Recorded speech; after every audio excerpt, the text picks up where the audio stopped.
کیونکہ نبی صلی اللہ علیہ وآلہ وسلم نے اس امت کے اندر دو ہی چیزیں چھوڑی ہیں، قرآن مجید اور اہل البیت علیہ السلام۔ مجھ سے پوچھا جائے گا کہ تم نے دنیا میں قرآن میں تدبر کیا تھا کہ نہیں کیا تھا، اہل البیت کی اتباع کی تھی کہ نہیں کی تھی، تو یہ ہم سے پوچھا جائے گا، اس لیے ہم نے یہ دیکھنا ہے۔ جہاں تک بات ہے سید النساء اہل الجنہ فاطمہ الزہرا علیہ السلام کا، تو فاطمہ بدعۃ منی یریبنی ما ارابہا یؤذینی ما اذاہا، فاطمہ میرے جسم کا ٹکڑا ہے، مجھے وہ چیز دکھ دیتی ہے جو فاطمہ کو دکھ دیتا ہے علیہ السلام۔ تو میں ایک مسلمان ہونے کے اعتبار سے کہ میرے سامنے یہ نصوص ہیں اہل سنت کی کتابوں میں، فاطمہ بدعۃ النبی ہیں، جسم کا ٹکڑا ہے، رگ ہیں، شہرگ ہیں نبی کی، میں ان کے ساتھ کسی کو برابر نہیں کر سکتا، چاہے وہ اس کائنات کا کتنا ہی بڑا شخص کیوں نہ ہو انبیاء کے بعد۔ میرا ایمان مجھے کہتا ہے کہ فاطمہ جو کہ نبی کے جسم کا حصہ ہے، انہیں میں کسی کے ساتھ برابر کر دوں، انی اذا لمن الجاہلین، میں جاہلوں میں سے ہوں گا۔ اللہ اکبر۔ میں کائنات کا بدبخت انسان ہوں گا اگر میں کہوں گا کہ فاطمہ کے برابر کوئی شخص ہے، کیونکہ وہ نبی صلی اللہ علیہ وآلہ وسلم کے جسم کا بضعہ ہے، ٹکڑا ہے، حصہ ہے، ہم ان کے برابر کسی کو نہیں کر سکتے۔ یعنی آپ کہہ رہے ہیں کہ تمام اصحاب رسول میں سب سے زیادہ افضل مکرم ہے جناب سیدہ فاطمہ زہرا؟ اصحاب رسول امہات المؤمنین، کائنات کی ہر شخصیت سے، انبیاء کرام کے بعد نبی صلی اللہ علیہ وآلہ وسلم کا جو مقام ہے تمام انبیاء میں، اسی کے ساتھ فاطمہ الزہرا علیہ السلام ہے۔ کیوں؟ اس لیے کہ وہ نبی کے جسم کا حصہ ہے، نبی سے الگ نہیں ہے۔ نبی کے گوشت کا، نبی کے خون کا، نبی کے شہرت کی کیا قیمت ہے؟ کیا قیمت ہے؟ پوری کائنات ایک طرف رکھ دی جائے اور نبی صلی اللہ علیہ وسلم نالین کے غلام ہیں، سروں کا تاج بنا لیتے ہیں، تو پھر یہ تو جسم کا ٹکڑا ہے۔ جب نبی نے فرما دیا میرے جسم کا ٹکڑا ہے، تو میں پھر کیا بتا سکتا ہوں کہ کون ان کے برابر ہے کون نہیں ہے؟ اللہ اکبر، اللہ اکبر۔ کیا آپ یہ سمجھ سکتے ہیں کہ میں اس دنیا کے اندر کسی مقام اور مرتبے کو یا کسی صحابی کو میں یہ کہوں کہ وہ سیدہ کے برابر ہیں یا ان کے سامنے کھڑا بھی کر سکتا ہوں؟ یہ تصور میں بھی اگر کوئی مومن ہے تو نہیں کر سکتا۔ مفتی صاحب، یہ ایک بڑا مسئلہ درپیش رہا، ابھی سوشل میڈیا پہ بڑی بحث رہی اس پہ اور بڑا شگاف بھی ڈالا اس مسئلے نے۔ میں نام نہیں لیتا مگر آپ کو علم ہے، ایک صاحب اٹھے، بڑے خطیب تھے، عالم فاضل، اپنے طبقے میں ایک بڑا اعجاز رکھتے ہیں، انہوں نے اٹھا کے ایک بیان دے دیا کہ جناب سیدہ معاذ اللہ، میں اپنے ذہن میں بڑی مجال کر رہا ہوں، جرت کر رہا ہوں، آپ سے خطا ہوئی ہے۔ اس پہ اہل سنت کا اور ایک ایسے انسان کا جو اہل بیت سے بہت محبت رکھتا ہے، فرقے سے ہٹ کے، اس کا کیا موقف ہونا چاہیے؟ جناب سیدہ آپ فرما رہے ہیں کہ سب سے افضل ہیں، پھر خطا کا تصور؟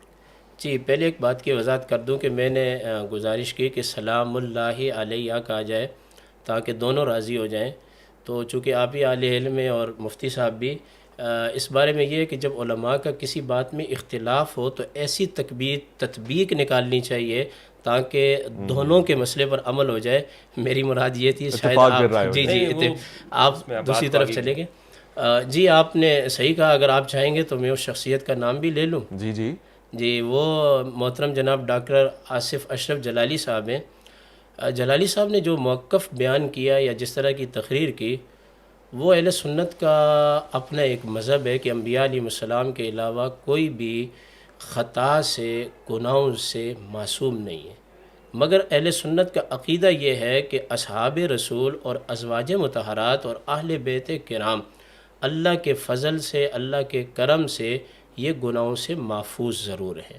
معصوم کا جو تعلق ہے وہ انبیاء علیہ السلام کے ساتھ ہے، یعنی محفوظ عن الخطا اور معصوم عن الخطا، یہ دو الگ اس میں الگ فرق ہے۔ ٹھیک ہے، ٹھیک ہے، محفوظ عن الخطا وہ ہوتا ہے یعنی کہ اس میں امکان ہوتا ہے، مگر کرتا نہیں خطا، کرتا نہیں، اللہ اپنے فضل سے محفوظ رکھتا ہے۔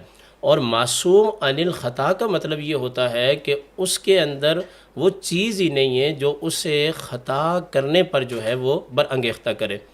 اصل میں وہ جو بات ڈاکٹر صاحب نے کہی تھی، وہ ایک سمجھیں کہ ان کی باڈی لینگویج جو تھی وہ بالکل ٹھیک نہیں تھی، درست نہیں تھی، اگرچہ موقف اہل سنت کا وہی ہے۔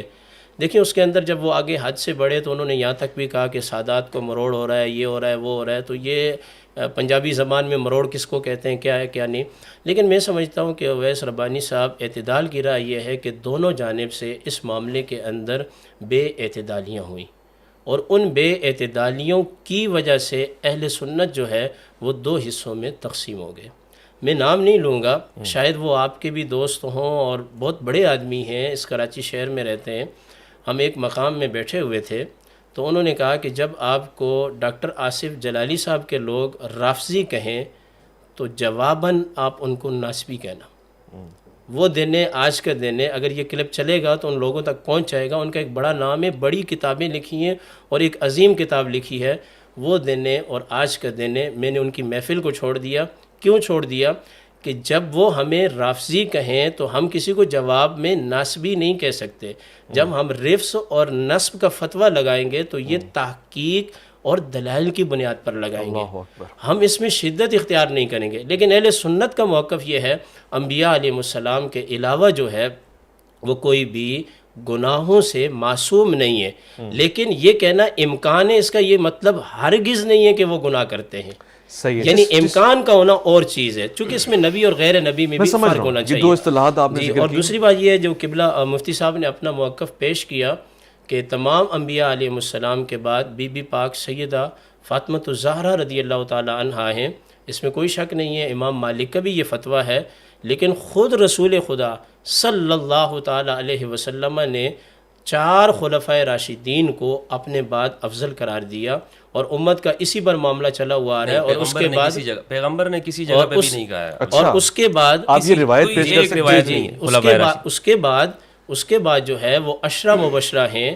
عشرہ مبشرہ کے بعد جو ہیں نقبائے اولیٰ ہیں. حضرت فاطمۃ الزہرا رضی اللہ تعالی عنہا کو ہم اس طرح بیان کر کے اصحاب رسول کے ساتھ ملا کر کے کہیں ہماری گفتگو سے کوئی یہ نتیجہ اخذ نہ کرے کہ معاذ اللہ یہ سیدنا صدیق اکبر سے بھی افضل سمجھتے ہیں. رسول گرامی صلی اللہ علیہ وسلم کی ذات اقدس، ان کا جسم اقدس، ان کے خون کا ہونا، اس میں کوئی اختلاف روایت نہیں. پیش کر سکتے ہیں؟ میں ان سے روایت لے لوں کہ بعد مکمل ہو. اگر روایت ہے جیسے کہ آپ فرما رہے ہیں کہ ایسی کوئی روایت نہیں جس میں جناب سیدہ سے اوپر کسی اور کو مقام اور درجہ دیا جائے. دیکھیں حضرت ابوبکر رضی اللہ تعالی عنہ ہمارے سر کے تاج ہیں. بے شک ہے. صحیح ہے. ٹھیک ہے، ہم ان سے محبت کرتے ہیں، ان کی تعظیم کرتے ہیں. لیکن وہ ابو قحافہ کے بیٹے ہیں، فاطمہ بنت محمد اللہ اکبر صلی اللہ علیہ وآلہ وسلم. خود دیکھ لیں.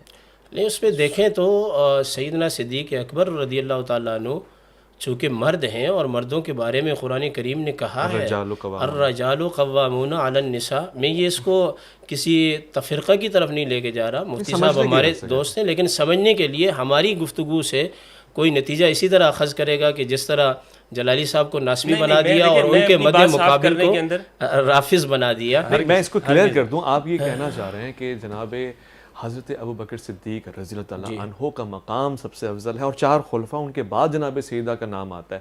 اگر میں صحیح سمجھاؤں تو مقام فضیلت میں یہ ترتیب ہے. نہیں، مقام فضیلت میں دیکھیں خواتین کے اندر خود رسول خدا نے فرمایا کہ سیدہ فاطمۃ الزہرا تمام کی سردار ہیں سوائے ختیجہ کے اور سوائے مریم کے.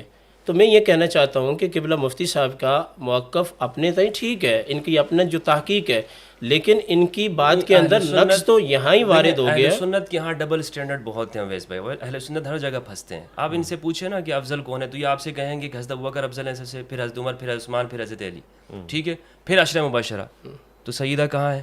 امام حسن کہاں ہے؟ امام حسین کا جو سیدہ شباب اہل الجنہ ہے وہ کہاں پر ہیں؟